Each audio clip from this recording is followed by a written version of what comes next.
Hi guys, welcome back to another video. In this video, we will be seeing how to solve day 25 of HackerRank's 30 days of code. Today's problem is based on running time and complexity.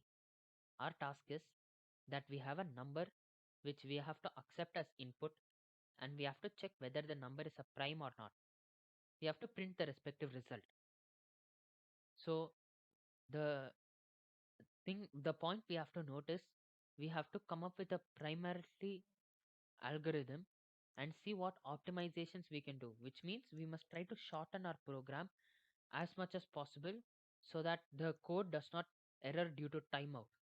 Now, when I had tried this program, I had got a lot of timeout errors when I had set one of the parts as directly less than equal to the number.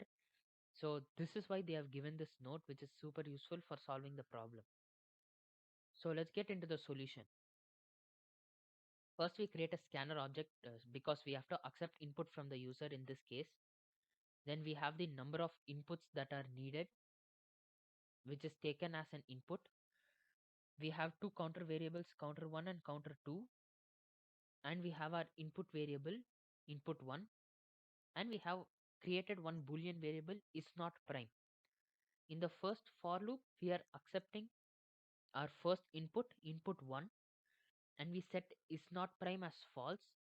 Then we check if input is equal to 1. Then we directly print not prime and continue the loop or restart the loop. Else, if it is equal to 0, then we have to print prime. And finally, have another for loop here which checks if the number is not equal to 1 or equal to 0. Then we have to check if it's prime or not. Here we apply our algorithm.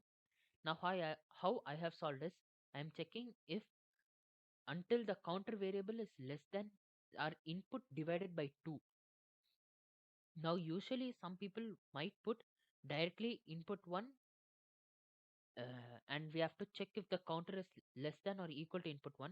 But when I added input 1 by 2, then the program became much smaller and I didn't get any timeout errors.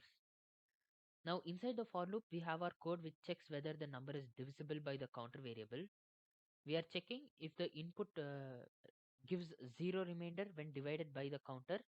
If so, then we have to set the boolean is not prime as true and we have to print not prime. Then we can break the loop. Else, we have to come out and check whether our program gives true or false.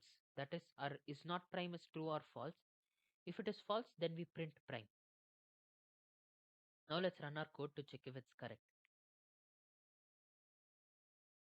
Our code has passed the sample test cases, so we must now submit the code to check if we have any errors.